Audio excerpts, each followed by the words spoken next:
What's going on, everyone? We are back. We are live. And a special guest in the house. He's back.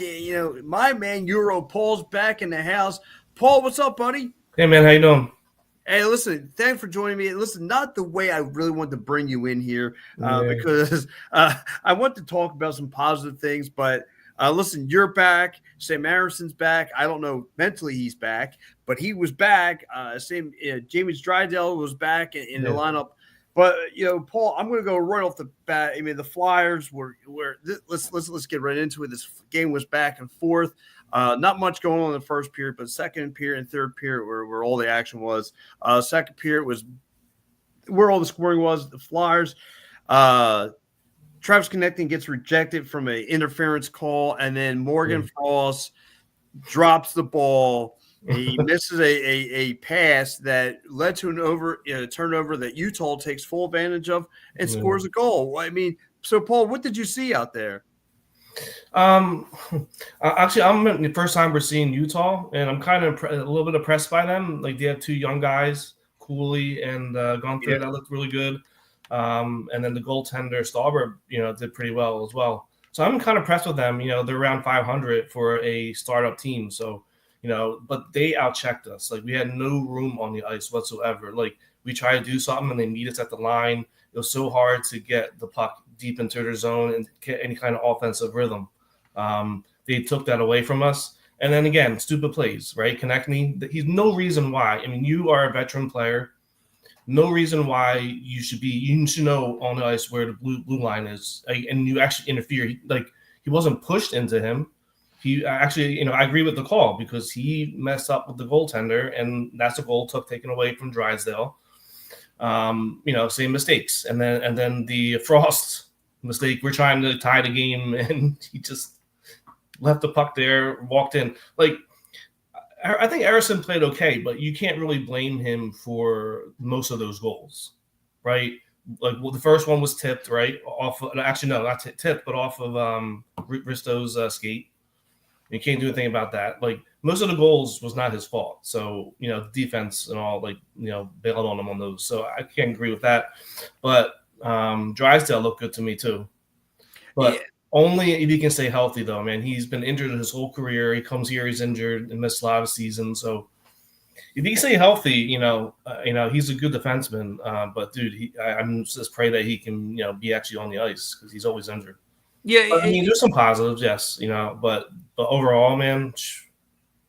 Yeah, it was horrible. And like you said, it's funny because the Flyers apparently have a problem, not just there with the opposition. Apparently, they've been having problems with guys who wear white and black T-shirts. Apparently, I mean, yesterday they were getting the missed calls. And fine, if you want to think it's a one-sided affair, I'll give you that. But yesterday, tonight, again, back to the penalty box, and every time now. I mean, yesterday's game, Thursday's game against the Panthers, tonight. The opposition found ways to get the back of the net every time there was a power play. You mentioned Michael Carbone. He makes a turnover in the neutral zone, and then he makes a nice little pass. He makes it through, and he cuts around and finds the back of the net. And like you said, I get it. Sam Harrison needs to get himself back in rhythm. They're probably looking at this game on paper. This is probably the game to do it. But you got to remember, Utah was just up in Buffalo, and they handled business easy, winning 5-2. And again, they were down on the scoreboard. Buffalo had the lead, and then they just blew them out of the water. So they had some momentum going for them. And the Flyers cannot use the travel, the fatigue. I mean, they were pretty much. I mean, Utah. Yeah, it was a 1:00 game too. So. Yeah, they both have 1:00 games, and they both travel the same. Short distance. Yeah. Yeah, you can't really do that. You can't really sit there and say, "Hey, listen, we're tired" and all that stuff. There's really no excuses for with the miscommunication on the ice, your problems with the officials. You can't be having that in these kind of games, and you are knocking on a playoff door. And now you dropped 3 straight. You luckily got the point out of the game yesterday, but you can't really be doing that. You got to play better hockey overall, and you got to play discipline. And John Torella yesterday kind of snapped out the media, and not about the officials, but some of it does fall on him. And Yeah. I've been a John Tortorella defender for quite some time, but he's got to play. He's got to discipline these guys a little better. If these guys are now all of a sudden can't stay out of the penalty box, I mean that falls a little bit back on the coaching. Yeah, and we only had 2 power plays all game, and the last one was late in the third period. We weren't not getting calls either. So, yeah, I mean, obviously there's some kind of issue with the refs there, but the second period, for some reason, we did not play good in the second period. Yeah, we scored a couple goals, but we are negative. I forget how much now. Negative in goals against in the second period, and that's when the scoring starts with them. So we definitely have a problem in the second period, and we didn't have no shots for first 10 minutes of the second period or something like that. So I don't know if it's us or is this give credit to Utah because they, their checking game is ridiculous. Yeah, and I will have to give Utah a lot of credit again, taking away scoring opportunities from the Philadelphia Flyers, and Flyers kind of looked like they were still out of it in the first period. But the second period, like I said, really picked up on for both teams. Michael Carlo's own, like I said, makes the turnover in the neutral zone. He swings it around, finds the back of the net. Joel Farabee would answer right back in a Nick Seeler. Nick Seeler would take the shot, get the rebound, offensive rebound. Joel Farabee was right there. Joel Farabee was probably one of your best players on the ice tonight. He was begging to find the back of the net, and he gets one that pays off finally. Owen Tippett then would get on the scoreboard and get his 8th of the year. And he's been scoring. That's pretty good, man. He's been scoring at a clip now. Yeah. He's been red hot as the no point intended, but he's been red hot right now. And he's been, you got Mitchkov. Kind of, again, this guy's much watched TV, and he's cutting through defenses. He makes the drop back pass to Owen Tippett. Owen Tippett takes a run the net, gets makes a nice little pass move with Nick Seeler. Nick Seeler passes back to him. He rips it from distance, and then that would happen. And then of course Gunther, who leads the Utah Hockey Club in goals, finds Robbie Cooley. And they finally, like I said, they go up 3-2. Travis Konechny tries, gets the goalie interference call. A lot of fans are not happy about it. I mean, listen, at the end of the day, the fans can be angry all they want.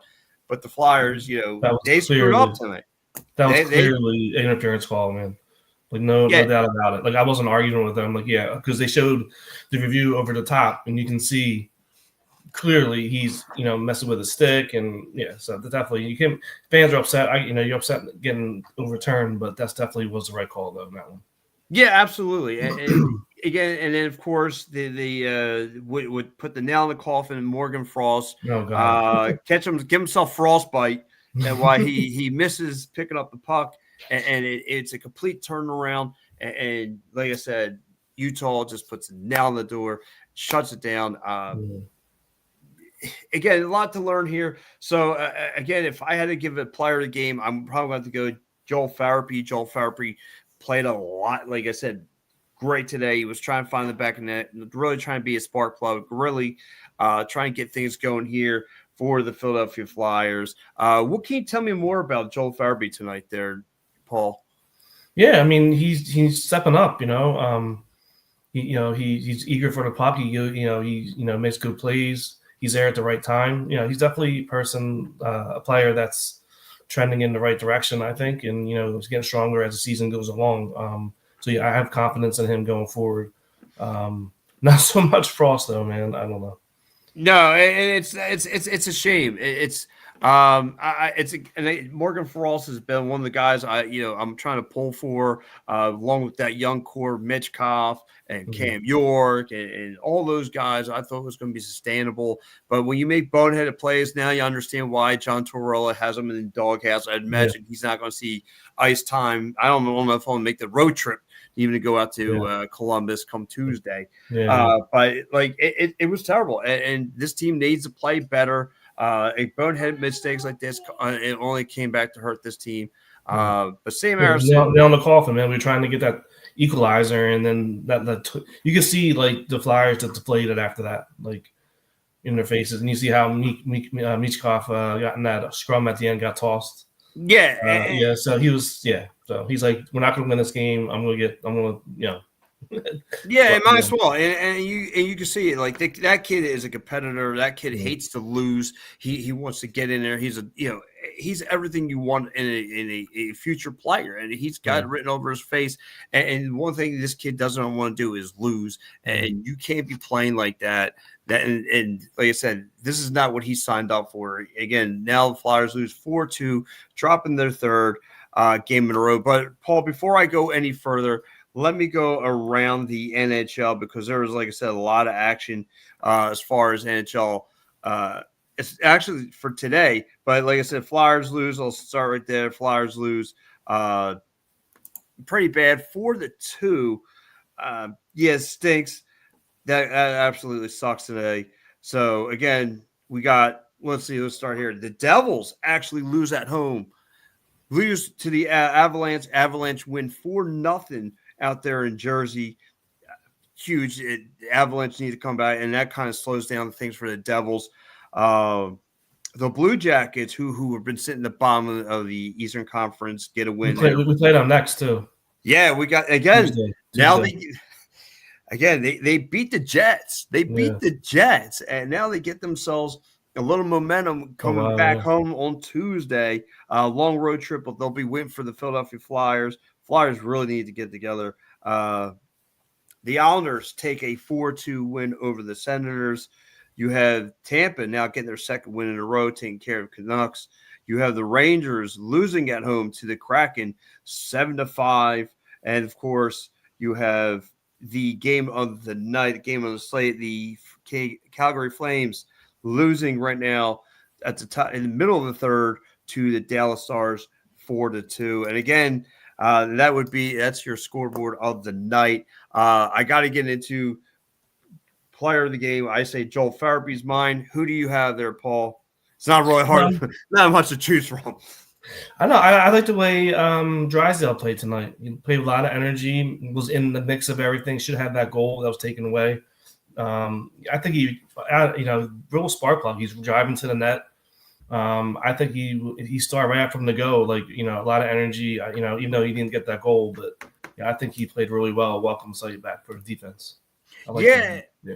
He played decent amount of minutes. You're right. He showed his face. Obviously, he was out there trying to score goals. Again, spark plug that the Flyers needed. Again, way to bring these guys in being kind of cold.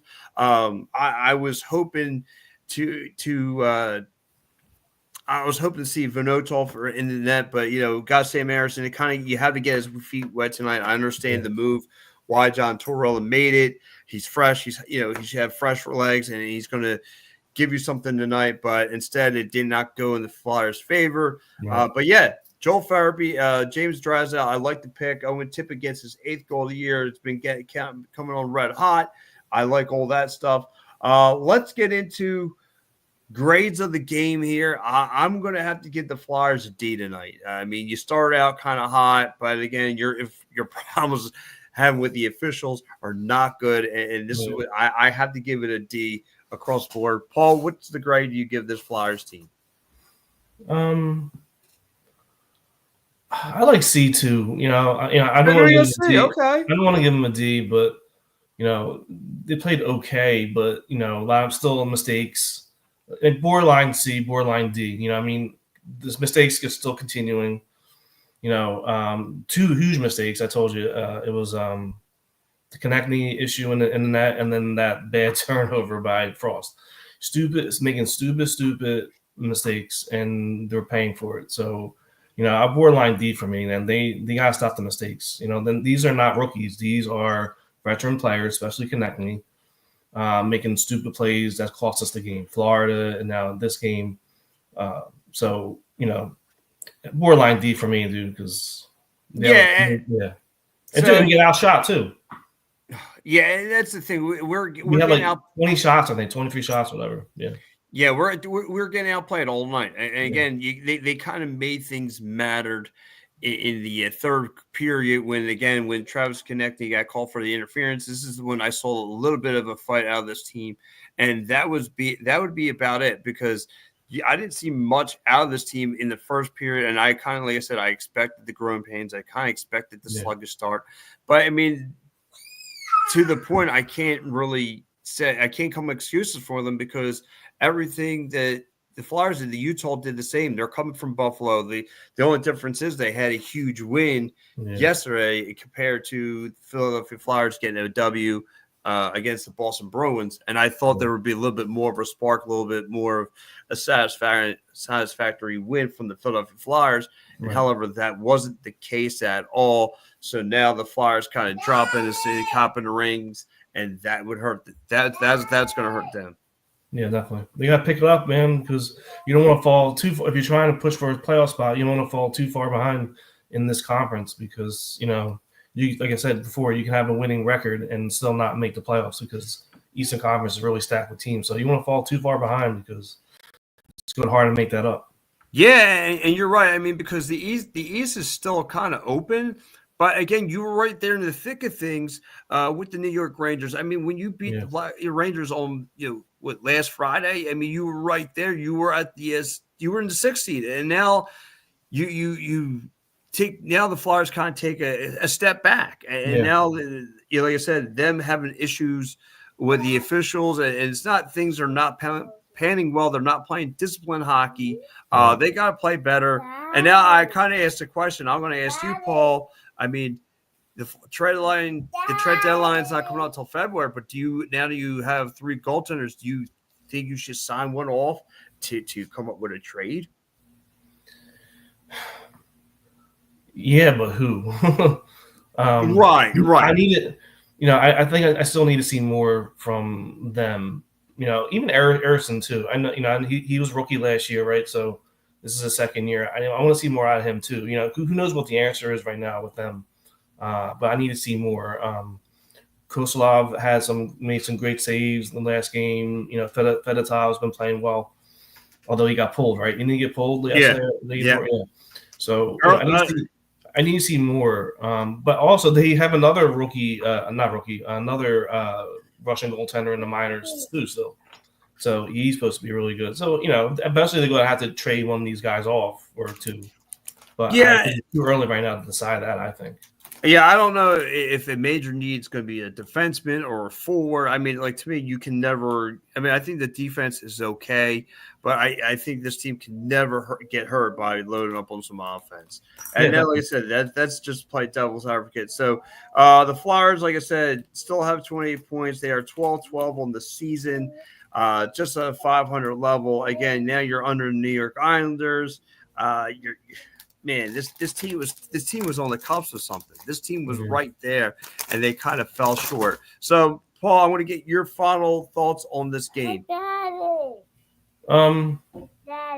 Just same old, right? Second period, they don't do good in the second period. Still mistakes going, so they need to correct those, and hopefully Torts can do it. Correct these issues because these issues are killing us. So the same mistakes over and over again be repeated. So we're seeing the same thing over and over again. So that needs to change. Yeah, and for me, I think the Flyers got to play better disciplined hockey. Stay out of the sin bin. Finally, learn your lesson. Play disciplined hockey. And it was good to see us, the supporting cast, kind of step it up tonight. The Joel Therapies, the Owen Tippett's. But, I got to see more from the guys who are getting paid the big bucks, the guys like the Scott Loftons of the world. I need to start seeing more production from those guys. I need to, I expect this from Owen Tippett to kind of get involved a little bit, but I need to see more of the supporting cast get involved. Yeah, definitely. So, all right, listen, guys. Like I said, this has been the Flyers post-game show here, the third Line Jawn, right here on the post-game show. Guys, stay tuned. We still have a lot more. Hopefully the Flyers will turn around. Paul, thank you so much for joining me tonight. Guys, that's my man, Paul. Give him a follow on Instagram, Facebook, Twitter, wherever he's at. He's like porn. He's everywhere. But anyway, give my man, Paul, a follow though. Seriously, he's a good guy.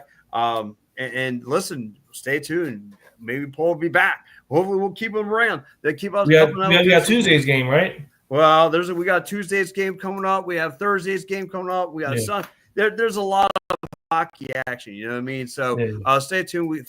Flyers will be back in action. I believe the Pass and Nav guys got that game covered. But Thursday, I'll be back on. Paul, if you want to join in, you're more than welcome. And there you go. Paul's in. So you got me, Paul, Thursday night. We'll be back in the house. Guys, stay tuned. Stream Punk Entertainment Sports.